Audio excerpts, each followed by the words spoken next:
नमस्कार मेरे प्यारे बच्चों, सभी विद्यार्थियों का स्वागत है। सभी का वेलकम, सभी को गुड मॉर्निंग मेरे प्यारे बच्चों। देखिए प्यारे बच्चों, आज की क्लास में हम लोग रीजनिंग के इस नए बैच की शुरुआत करने वाले हैं। सभी का स्वागत है। और रीजनिंग के इस बैच में हम लोग सबसे पहले जो टॉपिक पढ़ने वाले हैं, टॉपिक का नाम होगा बच्चों डाइस, यानी कि आपका पासा। किसी भी क्वेश्चन में किसी भी कॉम्पिटिटिव एग्जाम में अगर आप लोग देखेंगे तो इस टॉपिक से एक क्वेश्चन आपको देखने के लिए जरूर मिलता है। तो आज की क्लास में बच्चों हम लोग इस एक क्वेश्चन को ही पक्का करने वाले हैं, अपना फिक्स करने वाले हैं। तो सभी का स्वागत। मैं एक बार सभी विद्यार्थियों के नाम लेना चाहता हूं, जो जो विद्यार्थी मेरे साथ लाइव जुड़ चुके हैं। देवेंद्र कुशवाहा, अमरेंद्र चौहान, सभी का स्वागत मेरे प्यारे बच्चों। चलिए, बहुत बहुत स्वागत आप सभी का। रोहित सिंह और अमित पाठक, चलिए बहुत बहुत स्वागत आपका। देवा श्री राम, चलिए बहुत बहुत स्वागत आपका। सभी विद्यार्थियों का वेलकम, सभी का स्वागत। सभी विद्यार्थी बिल्कुल इस पासे के टॉपिक को ध्यान से पढ़ेंगे। एक एक चीजें आपको बताई जाएंगी बिल्कुल डिटेल में, सब लोग बिल्कुल समझने का प्रयास करें। चलिए, सभी का स्वागत। गुड मॉर्निंग भाई अंकित कुमार जी। देखिए, आप लोग सभी विद्यार्थी फटाफट से हेडिंग लगा लीजिएगा, डाइस यानी कि पासा। डाइस यानी कि पासा।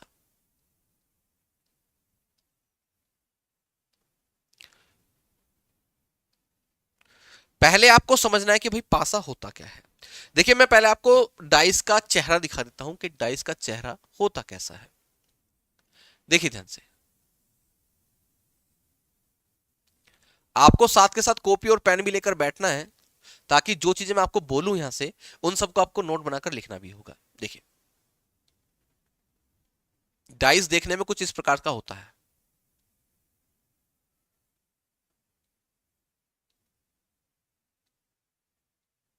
ये लीजिएगा, डाइस देखने में कुछ इस प्रकार का होता है। तो मैं आपको बता देना चाहता हूं कि डाइस होता क्या है मेरे बच्चे। सबसे पहले आप लोग उसमें लिखेंगे कि ऐसी आकृति जो घनाभ या घन के आकार की होती है।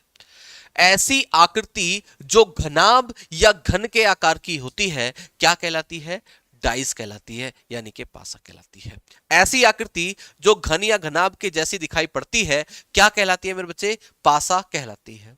ठीक है भैया। चलिए, बहुत बहुत स्वागत आपका महेश सिंह, सत्येंद्र यादव, पवन यादव। चलिए बहुत बहुत स्वागत सभी को। गुड मॉर्निंग मेरे प्यारे बच्चों। चलिए, अरविंद कुमार सिंह, अंकित कुमार, चलिए बहुत बहुत स्वागत आपका महेश। सभी विद्यार्थियों को समझना है। देखिए, जो पासे होते हैं वो दो प्रकार के होते हैं। जो पासा होता है ना मेरे प्यारे बच्चों, वो दो प्रकार का होता है। एक पासा होता है आपका, सभी विद्यार्थी ध्यान से देखेंगे, जनरल डाइस। एक पासा होता है आपका जनरल डाइस, यानी कि साधारण पासा। क्या मेरे बच्चे? साधारण पासा। साधारण पासा। एक होता है आपका स्टैंडर्ड डाइस। एक होता है मेरे प्यारे बच्चों स्टैंडर्ड डाइस। एक होता है आपका स्टैंडर्ड डाइस, यानी कि मानक पासा। मानक पासा। और एक बात का याद रखना मेरे बच्चों, एक बात याद आपको रखनी है। जैसे ही हमारी क्लास खत्म होती है, तो खत्म होने के 1 या 2 घंटे बाद आपको ये पूरा का पूरा पीडीएफ जो है विद सॉल्यूशन आपके मोबाइल पर मिल जाएगा मेरे बच्चों। सभी का स्वागत। हिमांशु कन्नौजिया जुड़ चुके हैं। महेश सिंह, चलिए बहुत बहुत स्वागत आप सभी प्यारे बच्चों का। सभी विद्यार्थियों को बिल्कुल ध्यान समझना है। अब हम लोग बात करते हैं कि भैया ये साधारण पासा क्या होता है। देखिए सभी विद्यार्थी ध्यान से देखो, साधारण पासा क्या होता है। अगर हम लोग बात करें साधारण पासे की, तो साधारण पासा क्या होता है, सभी विद्यार्थी ध्यान समझने का प्रयास करें। देखिए, फटाफट से समझेंगे आप लोग सभी। देखिए, मैं आपके सामने एक पासा बना दे रहा हूं। मैं आपके सामने एक पासा मेरे बच्चे बना दे रहा हूं, सभी विद्यार्थी ध्यान समझने का प्रयास करें। देखिए, ऐसा पासा जिसकी किन्हीं भी दो निकटवर्ती सतहों का योग, है ना। ऐसा पासा जिसकी किन्हीं भी दो निकटवर्ती सतह, है ना, यानी कि पड़ोसी सतह पर छपे जो अंक होते हैं उनका योग यदि 7 होता है तो वो आपका साधारण पासा कहलाता है। ध्यान से देखो, अगर मैं लिखता हूं बच्चों आपका 3, यहां पर लिखता हूं 4 और यहां पर लिखता हूं 1, ठीक है भैया। तो आप लोग देख पा रहे होंगे मेरे प्यारे बच्चों, सब लोग ध्यान से समझो। आप लोग देख पा रहे होंगे कि यहां पर 3 और 4 को अगर आप लोग जोड़ेंगे, 3 और 4 को अगर आप लोग जोड़ेंगे तो इनका जो सम हो जाएगा वो हो जाएगा 7। 3 और 4 बराबर कितना बच्चों? 7 होगा। तो किसी भी पासे की अगर किन्हीं भी दो निकटवर्ती सतहों का योग अगर 7 होता है तो वो आपका क्या कहलाता है? साधारण पासा कहलाता है। अगर मैं बात करूं मेरे बच्चे मानक पासे की, तो ध्यान देना कि ऐसा पासा जिसकी किन्हीं भी दो निकटवर्ती सतहों का योग सात नहीं होता है, सात नहीं होता है। ध्यान से देखो, 2 3 1। आप लोग ध्यान से देखो, इसमें इसकी किन्हीं भी दो निकटवर्ती सतहों का योग सात नहीं है, सात नहीं है। आप लोग 2 और 3 को जोड़ेंगे 5, 2 और 1 को जोड़ेंगे 3, 1 और 3 को जोड़ेंगे 4, तो इसकी किन्हीं भी दो निकटवर्ती सतहों का योग सात नहीं है, जबकि इसकी विपरीत सतहों का योग हमेशा क्या होता है, सात होता है। जैसे यहां पर 2 लिख रहा है ना मेरे बच्चे, तो इस 2 के विपरीत जो सतह होगी उस सतह पर निश्चित रूप से क्या होगा, 5 होगा। यहां पर 1 है तो इसके विपरीत सतह पर 6 होगा, ये 3 है तो इसकी विपरीत सतह पर मेरे बच्चे क्या होगा, 4 होगा। तो देखिए ध्यान से, मैं कह सकता हूं मेरे प्यारे बच्चों, अभी पहले आप लोग समझने का प्रयास करें। 3 के अपोजिट क्या होगा, 4, 2 के विपरीत क्या होगा मेरे बच्चे, 5, और इसी प्रकार से 1 के अपोजिट क्या होगा बच्चे, 6 होगा। अभी आपको मैं नोट बनवाकर भी लिखवाऊंगा, पहले आप लोग समझने का प्रयास करें।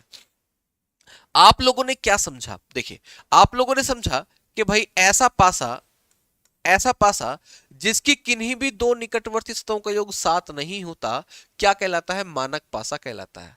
मानक पासे की एक खास बात होती है कि उसकी जो अपोजिट सरफेस होती हैं या विपरीत सतह जो होती हैं, उनका सम, उनका योग सदैव कितना होता है, सात होता है। अगर आप लोग 3 और 4 को जोड़ेंगे तो क्या आ जाएगा, 7 आ जाएगा। आप लोग 2 और 5 को जोड़ेंगे तो क्या आ जाएगा, 7। आप 1 और 6 को जोड़ेंगे तो क्या आ जाएगा, 7। और ये हमेशा एक दूसरे के क्या होंगे बच्चे, अपोजिट होंगे। किसमें, मानक पासे में। किसमें होंगे बच्चे, मानक पासे में। समझने का प्रयास करें। और इसका सबसे बढ़िया जो एग्जांपल होता है ना मेरे बच्चे, सबसे बढ़िया जो एग्जांपल होता है वो होता है लूडो का पासा। आप लोगों ने लूडो खेला होगा। उस लूडो में जो पासे का इस्तेमाल किया जाता है वो आपका स्टैंडर्डाइज होता है, यानी कि मानक पासा होता है। और मानक पासे की खास बात होती है कि किसी भी पड़ोसी सतह का योग जो है सात नहीं होगा, लेकिन विपरीत सतहों का योग हमेशा क्या होगा, सात होगा। इतनी बात अगर आप लोग समझ गए हैं तो आपको यहां पर लिखना है नोट नंबर फर्स्ट। फटाफट से इसके नीचे लिखना है आपने note number first. Note number first लिखेंगे आप लोग, ठीक है भैया। यहां नोट नंबर फर्स्ट लिखेंगे और उसके नीचे लिखना है आपने नोट नंबर सेकंड। पहले नोट नंबर फर्स्ट में लिखेंगे आप लोग, मैं आपको कुछ यहां पर इसकी डेफिनेशन बोलूंगा, वो आपको लिखना है। चलिए, हिमांशु कुशवाहा, अमित कुमार, गौतम जुड़ चुके हैं, सरोज कुमार, चलिए बहुत बहुत स्वागत है आपका। जल्दी से आप लोग इसको कॉपी करेंगे फिर हम लोग आगे बढ़ेंगे बच्चे।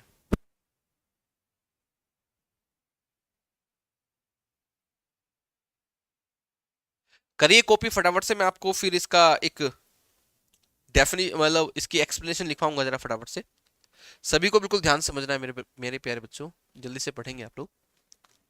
मैं बोल रहा हूं, सभी को बिल्कुल ध्यान से लिखना है, सभी को बिल्कुल ध्यान से लिखना है। सबसे पहले आप लोग लिखिए किसमें, सबसे पहले आपको लिखना है नोट नंबर फर्स्ट में। और नोट नंबर फर्स्ट में क्या लिखना है, लिखिए, जब किसी पासे की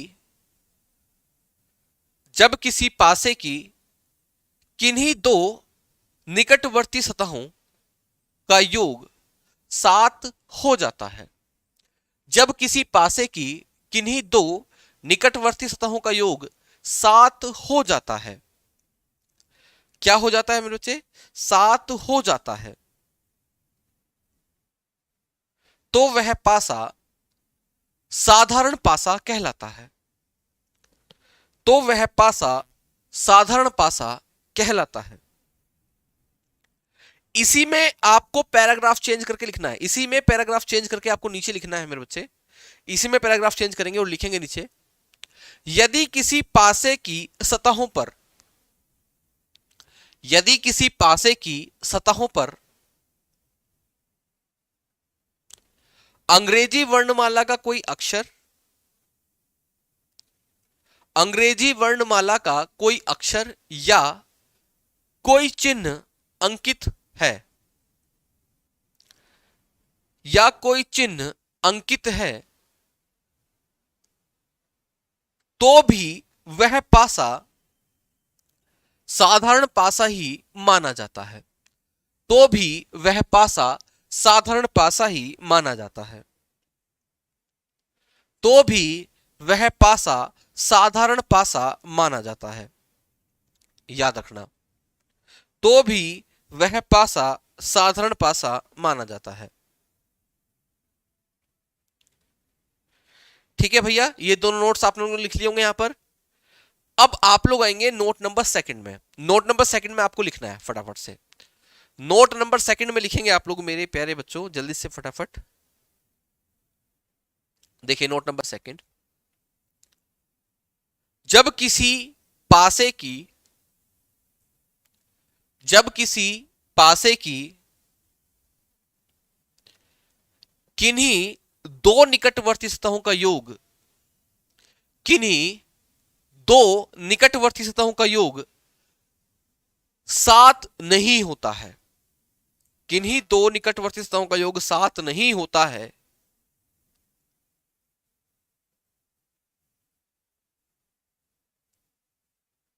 तो वह पासा मानक पासा कहलाता है। तो वह पासा मानक पासा कहलाता है। वह पासा मानक पासा कहलाता है। और इसका सबसे मानक पासा कहलाता है। इसमें पैराग्राफ चेंज करके लिखेंगे आप लोग, इसमें पैराग्राफ चेंज करके लिखेंगे मानक पासे में, मानक पासे की विपरीत सतहों का योग, मानक पासे की विपरीत सतहों का योग सदैव 7 होता है। मानक पासे की विपरीत सतहों का योग सदैव 7 होता है। मानक पासे की विपरीत सतहों का योग सदैव 7 होता है।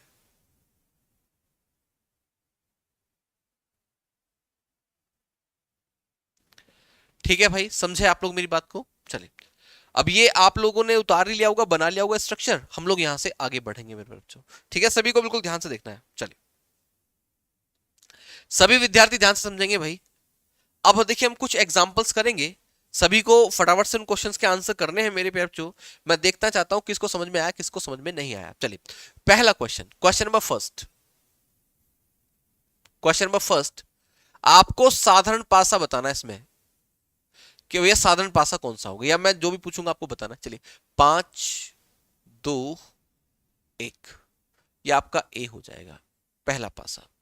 इसी प्रकार से दूसरा पासा देखेंगे आप लोग, 5 4 और मेरे बच्चों 3, ये दूसरा पासा हो जाएगा। और देखिए इसी प्रकार से अगर आप लोग ध्यान से देख पा रहे हैं तो 2 5 और मेरे बच्चे 3, ये तीसरा पासा हो जाएगा आपका। और इसी प्रकार से अगर आप लोग ध्यान से देख पा रहे हो तो 6 5 और मेरे बच्चे 4, ये चौथा पासा हो जाएगा आपका, यानी कि डी हो जाएगा। आपको बताना है इसमें मानक पासा, कि इसमें से मानक पासा कौन सा है। मानक पासा, आपको मानक पासा बताना है। देखना चाहता हूं भाई आप लोगों को कितना समझ में आया है, कितना आप लोग कर सकते हैं, बताएं आप लोग सभी। सभी को कमेंट करके बताना है मेरे प्यारे बच्चों, सभी विद्यार्थियों को कमेंट्स करना है और बताना है कि क्या होगा इस क्वेश्चन का सही उत्तर। आपको बताना है इसमें मानक पासा कौन सा है। बताइए जरा मेरे प्यारे बच्चों जल्दी से फटाफट, आपको मानक पासा बताना है भाई। मानक पासा बताइए जरा क्या होगा, कौन सा है इसमें मानक पासा। सभी विद्यार्थी बताओ मेरे प्यारे बच्चों क्या होगा, कौन सा है मानक पासा इसमें। चलिए, सबसे पहले अरविंद कुमार सिंह का आंसर आ चुका है मेरे प्यारे बच्चों, बहुत बढ़िया भाई। उसके बाद देवेंद्र कुशवाहा का आंसर आ चुका है, बहुत ही बढ़िया भाई, बहुत ही बढ़िया। रोहित रावत कह रहे हैं सी और डी, चलिए बहुत बढ़िया। और महेश सिंह, राहुल, परवीन कुमार, चलिए कविता, सरोज, चलिए बहुत बढ़िया आंसर कर रहे हैं आप लोग सभी विद्यार्थी, बहुत ही अच्छा आंसर आ रहा है। राहुल साहू, चलिए सभी विद्यार्थी ध्यान से समझने का प्रयास करेंगे आप लोग। देखिए सभी का ध्यान बच्चों मैं बोर्ड पर चाहूंगा। देखिए सबसे पहले आप लोग देखो कि साधारण पासा और मानक पासा होता क्या है। साधारण पासा वो पासा होता है जिसकी किन्हीं भी दो निकटवर्ती सतहों का योग क्या हो, 7 हो, क्या कहलाएगा आपका साधारण पासा। और वह पासा जिसकी किन्हीं भी दो निकटवर्ती सतहों का योग 7 नहीं होता, क्या कहलाता है आपका मानक पासा कहलाता है। मुझसे मानक पासा पूछा है तो ध्यान से देखो, 5 और 2, 5 और 2 7, ये आपका साधारण पासा बना। ये क्या बना बच्चों, आपका साधारण पासा बना। अगर आप लोग ध्यान से देखें तो भैया 3 और 4 ये भी 7 हो रहा, तो ये भी आपका क्या होगा, साधारण पासा होगा। ये भी क्या होगा मेरे प्यारे बच्चों, साधारण पासा आपका होगा। अगर आप लोग ध्यान से देखो 5 और 2 7, तो ये भी आपका क्या होगा, साधारण पासा होगा। क्या होगा बच्चों, साधारण पासा होगा। आप लोग ध्यान देखो 6 और 5 11, 5 4 9, 6 और 4 10, किसी भी निकटवर्ती सतह का योग 7 नहीं है, तो ये वाला जो पासा है ये आपका कहलाएगा मानक पासा। क्या कहलाएगा मेरे बच्चे, मानक पासा कहलाएगा, मानक पासा। ये आपका मानक पासा मेरे बच्चे कहने वाला है। किसी भाई को कोई दिक्कत, तो हमारे इस क्वेश्चन का जो आंसर बनेगा वो ऑप्शन नंबर डी बनेगा। आपके इस क्वेश्चन का जो आंसर बना वो ऑप्शन नंबर डी बन गया मेरे बच्चों। क्या बन गया? Option number D. किसी भाई को इसमें कोई डाउट, कोई दिक्कत, परेशानी बताइए जरा। चलिए अगला क्वेश्चन करके दिखाओ, देखते हैं आप लोगों में से कौन विद्यार्थी बताएगा हमारे अगले आने वाले क्वेश्चन का आंसर। लीजिएगा तो जरा ध्यान से देखें।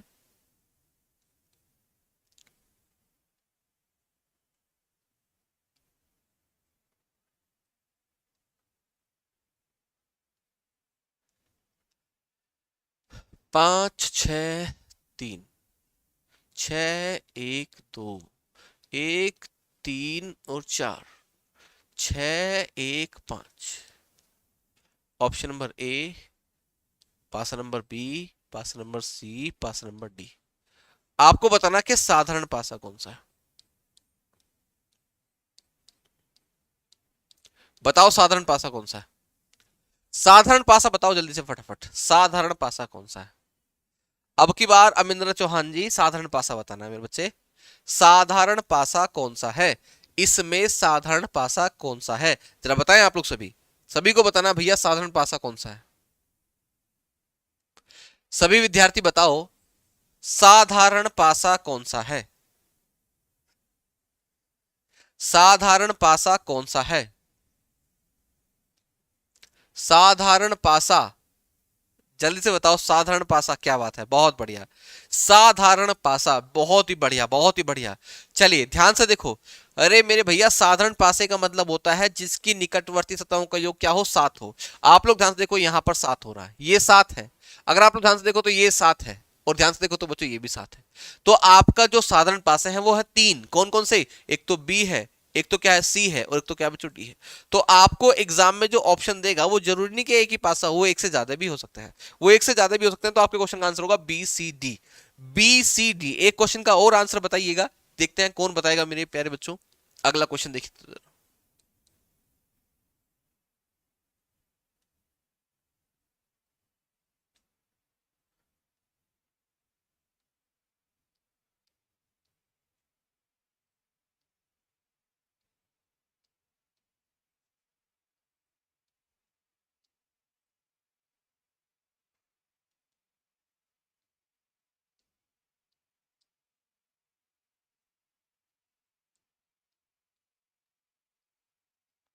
बताओ जल्दी से साधारण पासा कौन सा होगा।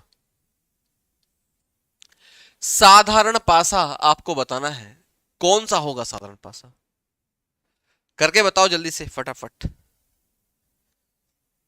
साधारण पासा होगा कौन सा होगा साधारण पासा, बताइए जरा फटाफट से मेरे प्यारे बच्चों। चलिए अरविंद कुमार सिंह, सरोज, रोहित बहुत बढ़िया आंसर कर रहे हैं मेरे बच्चे। बहुत ही शानदार, बहुत ही शानदार, जबरदस्त आंसर आप सभी के आ रहे हैं। क्या बात है, बहुत बढ़िया भाई, बहुत बढ़िया, बहुत ही शानदार मेरे बच्चे, बहुत ही बढ़िया, बहुत ही बढ़िया भैया। क्या बात है, बहुत ही शानदार, जबरदस्त सरोज। चलिए बहुत बढ़िया। सभी विद्यार्थी ध्यान से समझेंगे भैया, इस क्वेश्चन को समझेंगे ध्यान से। देखिए हमें बताना साधारण पासा, तो आप लोग ध्यान से देखो। 1 और 3 4, 3 और 2 5, कहीं पर भी 7 नहीं है। ठीक है भैया। 4 और 5 9, 6 और 5 11, और भैया 6 और 4 10। यहां पर भी बच्चों ये भी आपका साधारण पासा नहीं है, ये भी आपका साधारण पासा नहीं है। बात करते हैं इस वाले पासे की। अगर आप लोग ध्यान से देखें तो 6 और 1 क्या होता है, 7, है ना। और बच्चों 3 और 4 क्या होता है, 7 होता है। तो इसका मतलब आपका option number C and D ये दो होंगे आपके, है ना भैया। ये आपका ए पासा था मेरे बच्चे, ये आपका बी पासा था, और इसी प्रकार से ये सी था, और ये डी था मेरे बच्चे। तो आपके क्वेश्चन का जो आंसर आ गया वो आ गया सी और डी। सी और डी आपका बच्चों क्या होगा, साधारण पासा होगा। अब मैं बात करता हूं कि डाइस में क्वेश्चन आते कितने प्रकार के हैं, किस किस टाइप से क्वेश्चन आपके एग्जाम में पूछेगा। पहले आप लोग मुझे एक बार कमेंट करके सभी विद्यार्थी ये जवाब दो कि किसी भाई को साधारण और मानक, साधारण और मानक पासे में किसी भाई को कोई डाउट है क्या, मुझे बताओ एक बार। किसी विद्यार्थी को साधारण पासे में और मानक पासे में कोई डाउट है तो मेरे बच्चे मुझे एक बार बता दीजिए। किसी विद्यार्थी को साधारण पासे में और मानक पासे में कोई डाउट है तो मुझे बताओ मेरे प्यारे बच्चों। किसी विद्यार्थी को साधारण पासे और मानक पासे में कोई डाउट है, कोई दिक्कत है, कोई परेशानी, मुझे बताओ मेरे बच्चे। कोई विद्यार्थी अगर साधारण पासा नहीं निकाल पा रहा है अभी तक, या मानक पासा नहीं निकाल पा रहा है, तो मुझे एक बार कमेंट करके बताइए आप लोग। तब तक हम लोग आगे बढ़ते हैं।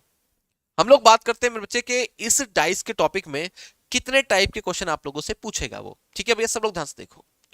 फर्स्ट टाइप,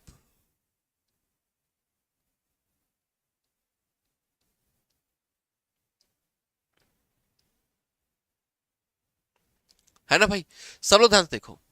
चलिए बहुत बढ़िया बहुत बढ़िया, किसी को कोई डाउट नहीं है, बहुत अच्छी बात है, बहुत ही अच्छी बात है, किसी को कोई डाउट नहीं है। आपको देखिए फर्स्ट टाइप के क्वेश्चन देगा, है ना, केवल एक पासा देगा, केवल एक पासा, केवल एक पासा देगा मुझे। ये चलो मैं बना दे रहा हूं, ऐसे लिखने में तो बड़ा सरदर्दी हो जाएगी। आपको केवल एक पासा देगा मेरे बच्चों,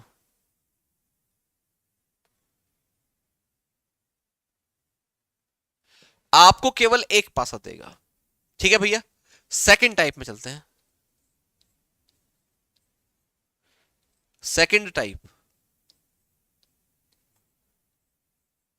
आपको दो पासे देगा, मतलब पासा तो एक ही होगा, लेकिन एक पासे की दो स्थितियां आपको देगा। एक ही पासे की आपको क्या दी जाएगी बच्चों, दो स्थितियां दी जाएंगी।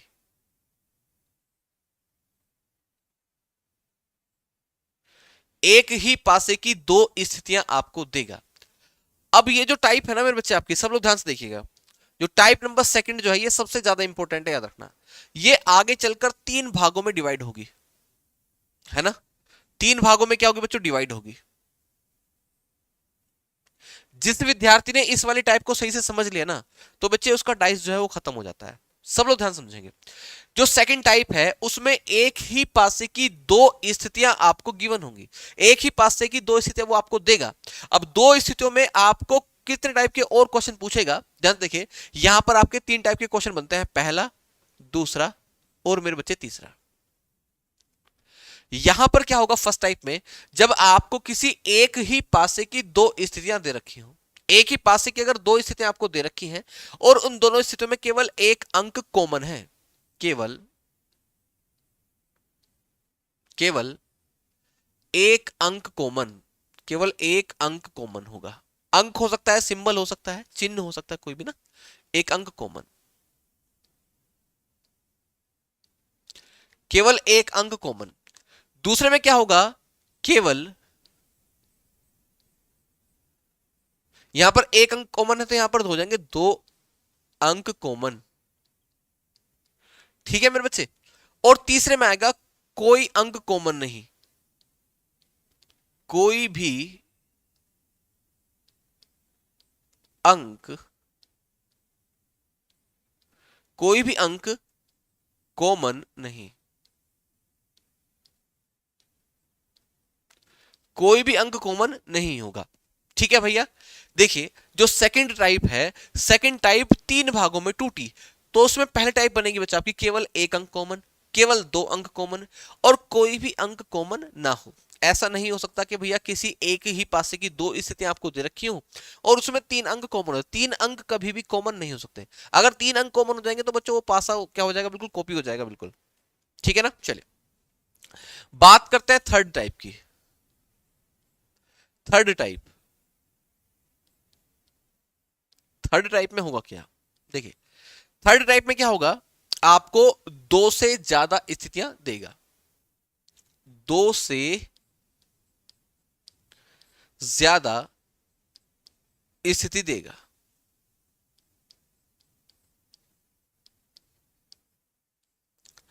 ठीक है भाई, देखिए जब किसी एक पासे की आपको एक स्थिति दे, जब किसी एक पासे की दो स्थिति दे, जब किसी एक ही पासे की दो से ज्यादा स्थितियां देगा, ये थर्ड टाइप आपका। Last fourth type, fourth type जो है मेरे बच्चे वो क्या कहता है, देखिए ध्यान से देखो, फोर्थ टाइप क्या कहता है। फोर्थ टाइप में आपसे क्वेश्चन पूछेगा ओपन डाइस से, ओपन डाइस से रिलेटेड क्वेश्चन मेरे बच्चे आप लोगों से पूछेगा। ओपन डाइस यानी कि खुला पासा, खुला पासा,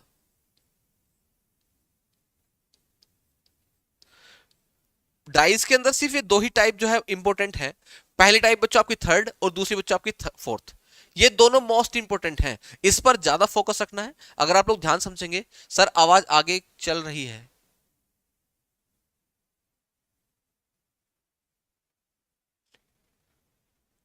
बहुत अच्छा पढ़ा रहे हैं सर, पहली बार ही पढ़ा है, समझ में आ रहा है, अच्छी बात है। मनोज कुमार कह रहे हैं सर आवाज आगे चल रही है, आवाज आगे चल रही है मुझसे। अबे तो साइंस का रूल है भाई, आवाज की स्पीड ज्यादा होती है मुझसे, मतलब इंसान से, है ना। अगर थोड़ा बहुत लग रहा है तो बच्चों हो जाएगा बीच, उसमें मैं देख लूंगा क्या प्रॉब्लम है, ठीक है भाई। चलिए चलिए मनोज कुमार जी मैं देख लूंगा। ओके। अंकित कुमार, चलिए डाइस पे, जनरल डाइस फिर से बताइए भाई, जनरल डाइस होता क्या है। जनरल का मतलब होता है साधारण, साधारण पासा। साधारण पासा ऐसा पासा होता है जिसकी किन्हीं भी दो निकटवर्ती सतहों का योग क्या होता है, 7 होता है, वो साधारण पासा आपका कहलाता है। और जिसकी किन्हीं भी दो निकटवर्ती सतहों का योग 7 नहीं होता वो आपका मानक पासा कहलाता है, ठीक है भाई। तो इसको आप लोग उतार लीजिएगा मेरे प्यारे बच्चों। और आज की क्लास में हम लोग जो टाइप शुरू करने वाले हैं, सबसे पहले इसको शुरू नहीं करेंगे हम लोग, सबसे पहले सेकंड टाइप शुरू करेंगे। और सेकंड टाइप में बच्चों हम लोग कौन सी शुरू करेंगे, सेकंड टाइप में भी फर्स्ट वाली शुरू करेंगे। सेकंड टाइप में भी हम लोग फर्स्ट वाली शुरू करने वाले हैं, है ना। इसको शुरू करेंगे, फिर इसको शुरू करेंगे, फिर इसको शुरू करेंगे, जैसे ये 3 खत्म हो जाएंगे तुरंत आपकी सेकंड वाली खत्म हो जाएगी। सबसे ज्यादा इंपॉर्टेंट ये है तो मैं सबसे पहले इसको उठाऊंगा। इसको तो आप लोग पढ़ते पढ़ते आंसर कर दोगे, ये फर्स्ट वाली जो टाइप है ना, इसको तो आप लोग पढ़ते पढ़ते ही आंसर कर दोगे, तो ये मैं सबसे बाद में लेता हूं, है ना, बहुत सिंपल सी है, बाद में लेंगे हम लोग। चलिए, आई होप कि आप लोगों ने इसको उतार लिया होगा भाई, आप लोगों ने इसको उतार लिया होगा मेरे प्यारे बच्चों।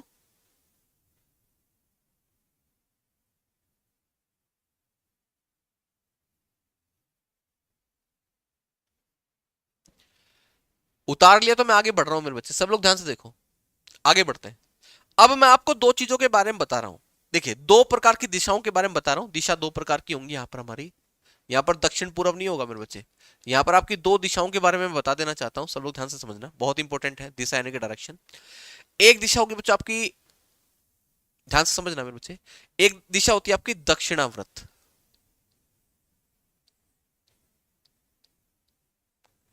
एक दिशा होती है बच्चे आपकी दक्षिणावर्त, एक दिशा होती है बच्चे वामाव्रत।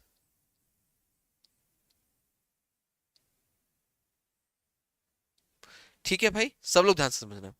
देखिए, दक्षिणाव्रत का मतलब होता है क्लॉकवाइज दिशा, clockwise direction, clockwise direction.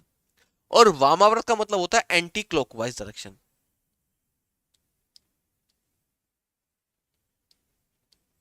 Anti clockwise.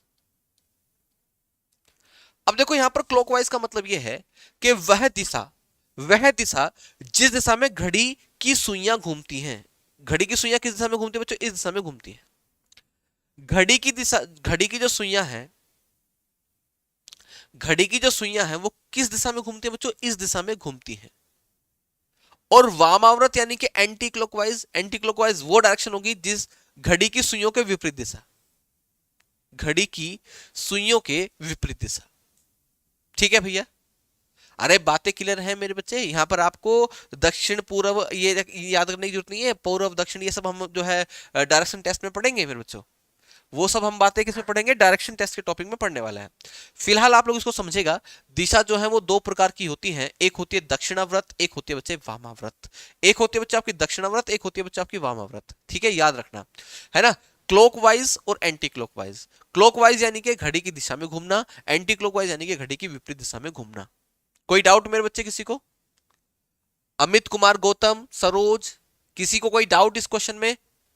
Yadav, चलिए रोहित रावत, चलिए आगे बढ़ते हैं। अब देखिए पहला क्वेश्चन मेरे प्यारे बच्चों आपके सम्मुख आने वाला है। पहला क्वेश्चन आपके सम्मुख मेरे प्यारे बच्चों मैं रखने वाला हूं, देखते हैं आप लोगों में से कौन विद्यार्थी बताएगा। चलिए, पहला पासा मैं आपके सामने मेरे बच्चे बनाने वाला हूं। पहला क्वेश्चन आपके सम्मुख आ रहा है, सभी विद्यार्थियों को ध्यान से देखना है। आज तो मैं कुछ क्वेश्चंस अपने हाथ से बनाऊंगा, फिर मैं आपको प्रिंटेड फॉर्म में जो क्वेश्चंस है वो आएंगे आपके सामने, 1 2 और मेरे बच्चों 4, 5 1 6, 5 1 6। ये किसी पासे की दो स्थितियां आपको दे रखी है, स्थिति नंबर ए और स्थिति नंबर बी।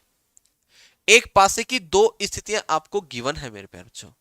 आप लोगों को बताना है कि इस दिए गए पासे की सहायता से, इस दिए गए पासे की सहायता से 4 ऑप्शन मैं दे रहा हूं, आप लोग इनमें से कौन सा पासा बना सकते हैं, है ना, कौन सा पासा बनाया जा सकता है। पहला पासा देखिएगा तो जरा, ये हो जाएगा आपका 1 2 3। दूसरा पासा हो जाएगा मेरे प्यारे बच्चों आपका 4 5 6। तीसरा 2 4 6, 2 4 6। और चौथा पासा हो जाएगा 4 2 3, 4 2 3। सभी विद्यार्थी समझने का प्रयास करेंगे। ये पहला पासा है, ये पहला ऑप्शन, ये दूसरा ऑप्शन, ये चौथा ऑप्शन है आपका, और बच्चे ये आपका, ये लीजिएगा।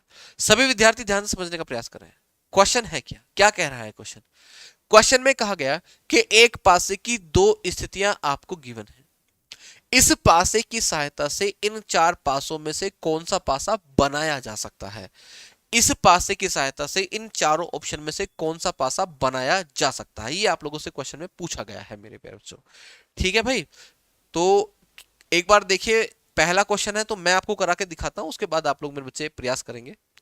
अगर आपको किसी एक ही पासे की 2 स्थितियां गिवन है, आपके पास 2 स्थितियां हैं, तो आप लोग उन दोनों स्थितियों में क्या देखेंगे, कोई एक अंक कॉमन देखेंगे। तो यहां पर देखिए, यहां पर 1 है और बच्चों यहां पर भी 1 है, दोनों में एक अंक कॉमन है, दोनों में केवल एक अंक कॉमन है। अब ये हमारी फर्स्ट टाइप का क्वेश्चन बन गया, फर्स्ट टाइप का क्वेश्चन बन गया। कौन सी? दूसरी टाइप का फर्स्ट टाइप, मैंने आपको दिखाया था ना अभी, यहां पर देखो, सब लोग बिल्कुल ध्यान से देखो, ये रहा जो सेकंड टाइप है हमारी, सेकंड टाइप में आता है फर्स्ट टाइप। कौन सा? जब एक ही पासे की 2 स्थितियां गिवन है, उसमें केवल एक अंक कॉमन है, तो बच्चों ये वाला टाइप आपका बनकर आएगा। सब लोग बिल्कुल ध्यान समझेंगे।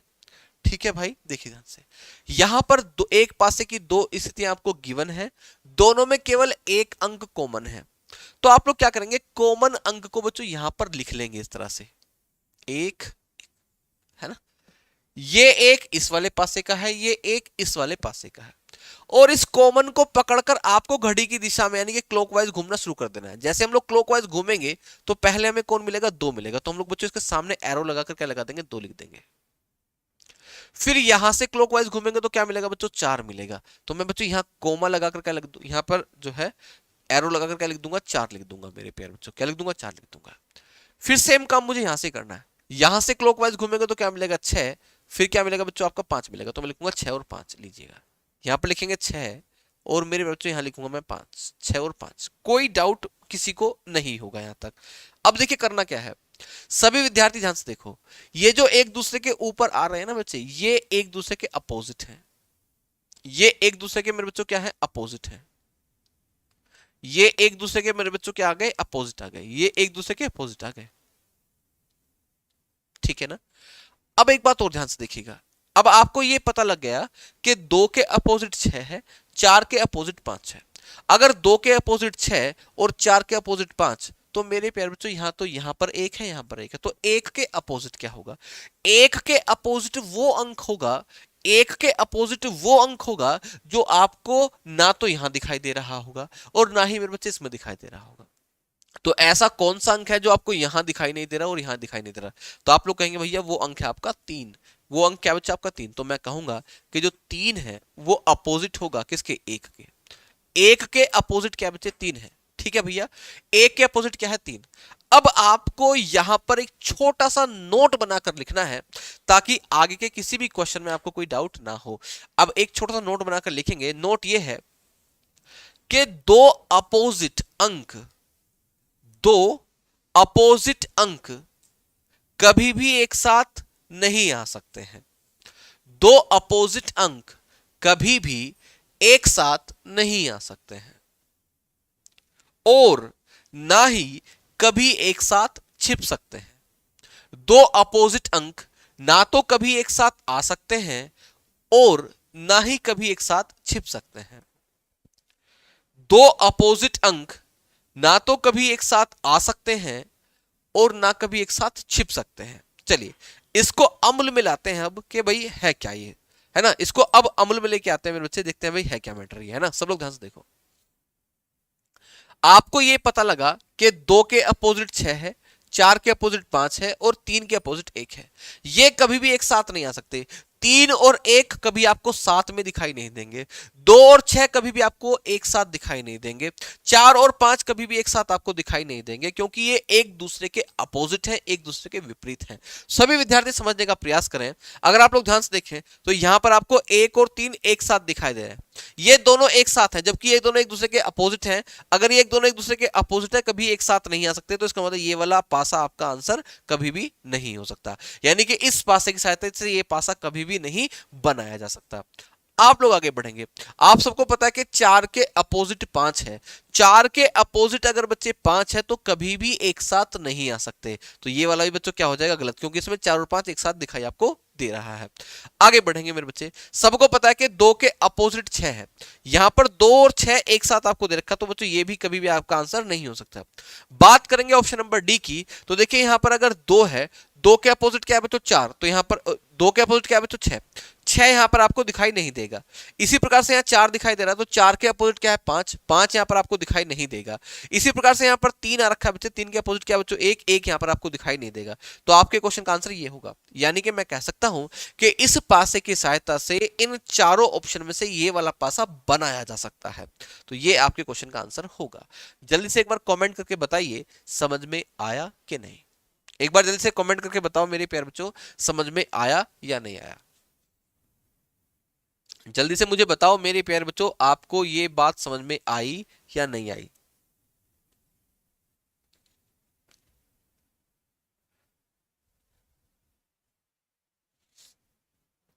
एक बार कमेंट करके बताओ आपको बात समझ में आई या नहीं आई। फिर मैं आपको अगला क्वेश्चन देने वाला हूं और देखते हैं आप लोगों में से कौन बताएगा। चलिए अगला क्वेश्चन कुछ इस प्रकार से होने वाला है आपकी बार आपका। एक पासे की दो स्थिति आपको दे रहा हूं मेरे बच्चे, ए, बी और सी, ये स्थिति नंबर फर्स्ट है। फिर सी और मेरे बच्चे डी, एफ, ये स्थिति नंबर बच्चों बी है आपकी। स्थिति नंबर ए और स्थिति नंबर बच्चों बी। 4 ऑप्शन बच्चे मैं आपके सामने बना रहा हूं, देखते हैं आप लोगों में से कौन बताएगा। C, D, E, A, D, F, D, E और मेरे पास बच्चों F, B D F, B D और मेरे पैर बच्चों एफ। लीजिएगा, ये पहली स्थिति है, ये दूसरी स्थिति है आपकी, ये तीसरी स्थिति है और बच्चे ये आपकी चौथी स्थिति है। आपको बताना है कि भाई इस खुले हुए पासे की जो दो स्थितियां आपको दे रखी हैं, इन दो स्थितियों के आधार पर इन चारों पासों में से आप कौन सा पासा बना सकते हैं, कौन सा पासा संभव है। चलिए सर दोबारा बता दीजिए। कमेंट आ रहा है किसका, अंकित कुमार जी का। अंकित कुमार जी इस वाले ऑप्शन में, इस वाले क्वेश्चन में समझ लीजिएगा, आपको बेहतर तरीके से समझ में आ जाएगा। इस वाले क्वेश्चन में समझेंगे तो आपको और अच्छे से चीजें समझ में आएंगी। जरा आप लोग बताइए तो जरा क्या होगा क्वेश्चन का सही उत्तर। सभी विद्यार्थियों को बताना है इस क्वेश्चन का सही उत्तर क्या होने वाला है। इस क्वेश्चन का आंसर आप लोग बताएं मेरे प्यारे बच्चों, जल्दी से सभी को बताना है इस क्वेश्चन का आंसर। करिए आप लोग सभी प्रयास करिए, आप बिल्कुल घबराओ मत अंकित कुमार जी, आपको बिल्कुल समझ में आएगा। अभी इसको मैं इसमें समझेंगे तो आपको और अच्छे समझ में आ जाएगा। इस वाले क्वेश्चन में आप लोग समझेंगे चीजें तो आपको और अच्छे से समझ में आने वाली हैं। करिए जरा। अरुण पांडे सी, अमरिंदर चौहान सी, चलिए बहुत बढ़िया। रोहित रावत चलिए। कृष्ण कुमार बहुत बढ़िया, बहुत ही शानदार मेरे बच्चे। सबसे पहले करना क्या होता है कि आपको कॉमन देखना है कि दोनों में कॉमन क्या है। कोई एक अंक कॉमन होना चाहिए, यहां पर सी है यहां पर भी सी है, तो क्लॉकवाइज घूमेंगे ए मिलेगा फिर बी मिलेगा। तो आप लोग जल्दी से लिखेंगे यहां पर सी, सी से आगे बढ़ेंगे तो ए मिलेगा और ए से आगे बढ़ेंगे तो बच्चों बी मिलेगा। ले लीजिएगा, यहां सी से आगे बढ़ेंगे तो बच्चों डी, डी से आगे बढ़ेंगे तो एफ। तो लीजिएगा सी आगे बढ़े तो डी और आगे बढ़े तो बच्चों एफ मिलेगा। ये एक दूसरे के अपोजिट हैं, बी और एफ एक दूसरे के अपोजिट, ए और डी एक दूसरे के अपोजिट। और सी के अपोजिट क्या होगा भाई, अरे भैया ए के अपोजिट तो डी है, बी के अपोजिट तो एफ है, तो सी के अपोजिट क्या होने वाला है, सी के अपोजिट क्या होगा, तो मैं आपको बता देना चाहता हूं कि सी के अपोजिट वो अंक होने वाला है, वो सिंबल होने वाला है, वो लेटर होने वाला है जो आपको इसमें दिखाई नहीं दे रहा है। क्या दिखाई नहीं दे रहा बच्चों, A B C D D E दिखाई नहीं दे रहा, तो इसका मतलब यह है कि भैया ई जो है, ई वो अपोजिट है किसके, सी के। ये एक दूसरे के अपोजिट है मेरे प्यारे बालक, ये एक दूसरे के अपोजिट है भैया, और ये दोनों एक दूसरे के अपोजिट है, याद रखना इस बात को, ये एक दोनों एक दूसरे के अपोजिट हैं, और दो अपोजिट ना कभी एक साथ आते हैं ना कभी एक साथ छिपते हैं, ये बात आप सबको पता है। तो ध्यान से देखो सभी विद्यार्थी, ध्यान से देखो, इसमें सी और ई एक साथ दिखाई दे रहे हैं, सी और ई, जबकि आपको पता है कि सी और ई एक दूसरे के अपोजिट हैं। दो अपोजिट कभी भी एक साथ नहीं आ सकते, इसका मतलब ये वाला आपका आंसर नहीं हो सकता। ठीक है भैया, आप सबको पता है कि ए और डी एक दूसरे के अपोजिट हैं, तो वो कभी एक साथ नहीं आ सकते, इसमें ए और डी एक साथ दिखाई दे रहा है, तो गलत होगा, ये वाला आंसर कभी भी आपका नहीं बनेगा। आगे बढ़ेंगे हम लोग। आप सबको पता है मेरे प्यारे बच्चों कि भाई बी और एफ ये एक दूसरे के अपोजिट हैं, बी एफ एक दूसरे के क्या है बच्चों, अपोजिट हैं। तो देखिए बी और एफ एक साथ आ रखे हैं इसमें, तो ये कभी भी सही नहीं हो सकता, आपके क्वेश्चन का आंसर क्या हो जाएगा, सी हो जाएगा। लेकिन अगर आपको सी को चेक ही करना है तो चेक भी कर सकते हैं। यहां पर डी है तो डी के अपोजिट ए है, ए इसमें नहीं है, ई है, ई के अपोजिट क्या है, सी, सी इसमें कहीं पर नहीं है। यहां पर एफ है, एफ के अपोजिट बी है, तो बी इसमें कहीं नहीं है, तो आपके क्वेश्चन का आंसर सी होगा।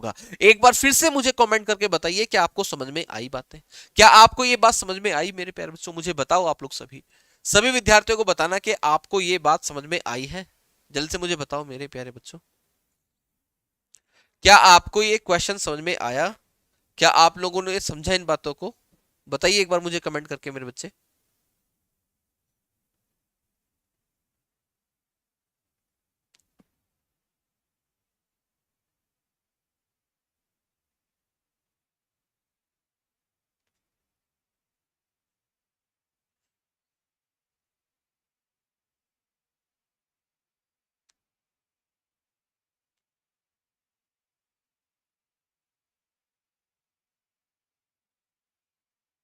चलिए बहुत बढ़िया, यस सर, यस सर, समझ में आ रहा है इसका मतलब। चलिए अगला क्वेश्चन देखिए। अब की बार हम लोग एक काम करते हैं, देखिए सब लोग ध्यान समझने का प्रयास करेंगे। अब की बार हम लोग क्वेश्चन में ना सिंबल को उठाते हैं। देखिए जिसकी एक पासा है उसकी आपको दो स्थितियां मैं दे रहा हूं, एक पासे की दो स्थितियां मेरे बच्चे गिवन है आपको, dollar has at the rate,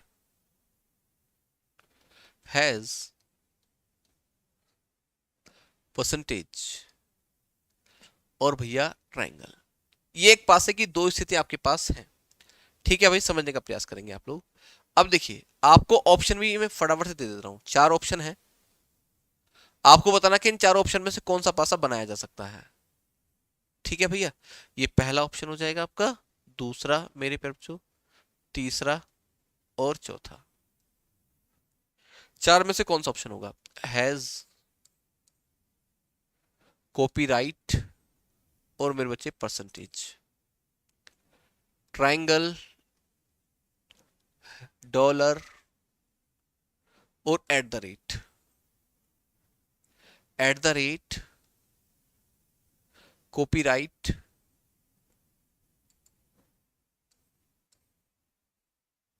और परसेंटेज। ठीक है भाई, चलिए कॉपीराइट, ट्राइंगल और परसेंटेज। चलिए बताएं आप लोग सभी। अरे अमित कुमार गौतम जी बता तो दिया भाई, सेम क्वेश्चन तो है सारे यार, कैसी बात कर रहे हो, सारे के सारे क्वेश्चन सेम है, बिल्कुल एक ही जैसे क्वेश्चन है भाई सारे। अभी तक जितने भी क्वेश्चन मैंने आपको कराए हैं वो सारे के सारे एक जैसे ही क्वेश्चन हैं आपके। ठीक है भाई, चलिए सारे के सारे जो क्वेश्चंस हैं मेरे प्यारे बच्चों आपके अभी सेम है, बिल्कुल कोई चेंजेस नहीं है उसके अंदर बिल्कुल भी। तो एक क्वेश्चन समझ लो, सारे क्वेश्चन समझ में आ जाएंगे आपके।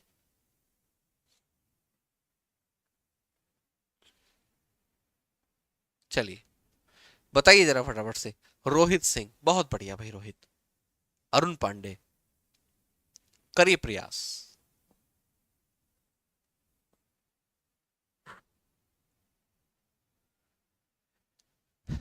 देखिए ध्यान से, करना क्या होगा ऐसे क्वेश्चन में, सभी का ध्यान बच्चों बोर्ड पर चाहूंगा मैं। देखिए ध्यान से, सभी विद्यार्थी समझने का प्रयास करेंगे। सबसे पहले देखो इसमें और इसमें कॉमन क्या है, आप कहेंगे भैया हैज, दोनों में हैज कॉमन है। हैज से आगे घूमेंगे तो डॉलर, डॉलर से आगे घूमेंगे तो एट द रेट। लिखेंगे बच्चों हम लोग यहाँ पर हैज से आगे चले तो क्या मिला बच्चों आपको, डॉलर मिला। डॉलर से आगे बढ़े तो क्या मिला मेरे बच्चे, एट द रेट मिला। क्या मिला, एट द रेट। फिर इसी प्रकार से हैज से आगे बढ़ेंगे तो क्या मिलेगा, ट्राइंगल। और ट्राइंगल से आगे बढ़ेंगे तो क्या मिलेगा मेरे बच्चे, परसेंटेज मिलेगा। क्या मिलेगा बच्चों, परसेंटेज। ये दोनों आपस में अपोजिट हैं, ये दोनों एक दूसरे के अपोजिट हैं, ये अपोजिट है मेरे बच्चे एक दूसरे के, ये अपोजिट हैं एक दूसरे के। अगर ये दोनों एक दूसरे के अपोजिट हैं तो आप मुझे बताओ हैज के अपोजिट क्या होगा। हैज के अपोजिट वो होगा जो आपको इसमें दिखाई नहीं दे रहा है। क्या दिखाई नहीं दे रहा बच्चों आपको, एक नया सिंबल है कॉपीराइट। कॉपीराइट बच्चों, तो कॉपीराइट आपको इसमें दिखाई नहीं दे रहा, तो बच्चों यहां पर कॉपीराइट आएगा। इसका मतलब जो है मैं कह सकता हूं कि हैज के अपोजिट कॉपीराइट है। हैज के अपोजिट क्या बच्चे, कॉपीराइट है। तो बस हम लोग आगे बढ़ेंगे यहां से, सभी को बिल्कुल ध्यान से समझना है। और क्वेश्चन हो गया आपका सॉल्व। देखो कैसे, आप सबको पता है कि कॉपीराइट और हैज एक दूसरे के अपोजिट है, कभी एक साथ नहीं आ सकते। तो इसमें हैज और कॉपीराइट एक साथ है, तो इसका मतलब ये आपका आंसर मेरे से कभी भी नहीं हो सकता। इसी प्रकार से आपको पता है कि डॉलर और ट्रायंगल, डॉलर और ट्रायंगल एक दूसरे के क्या बच्चों, अपोजिट कभी एक साथ नहीं आ सकते। यहां पर ट्रायंगल और डॉलर एक साथ आ रहा है, गलत होगा, ये आपका आंसर नहीं हो सकता। आगे बढ़ते हैं ऑप्शन नंबर सी की तरफ। आपको पता है कि एट द रेट और परसेंटेज, एट द रेट और परसेंटेज एक दूसरे के अपोजिट है, कभी भी एक साथ नहीं आ सकते। एट द रेट और परसेंटेज एक साथ आ रहे हैं, गलत होगा। निश्चित रूप से क्या होगा, ऑप्शन नंबर डी आंसर होगा फिर आपका। आप लोग चेक करिएगा, देखिए वहां पर कॉपीराइट आपको दिया गया है, कॉपीराइट के अपोजिट क्या है, हैज वहां पर नहीं है। फिर ट्राइंगल आपको दिया गया है, ट्राइंगल के अपोजिट डॉलर है, डॉलर आपको वहां नहीं दिया गया है। फिर परसेंटेज दिया गया है, परसेंटेज के अपोजिट एट द रेट है, एट द रेट वहां पर नहीं है। तो आपके इस क्वेश्चन का जो आंसर बनता है मेरे बच्चे, यहां से ऑप्शन नंबर डी बनता है। आपके इस क्वेश्चन का आंसर बनता है option number D. I hope कि आपको यह समझ में आया होगा, आई होप कि आपको यह समझ में आया होगा। ठीक है भाई, चलिए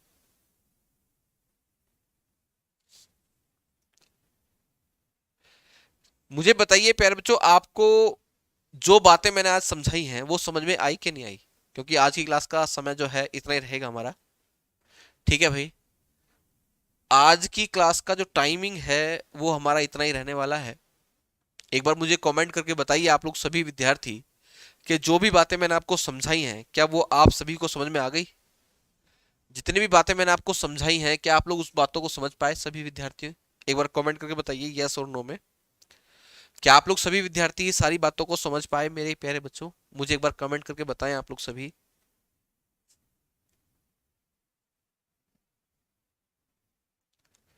जी सर आ गए आप, चलिए रोहित कुमार कन्वर जी का भी आंसर आ चुका है।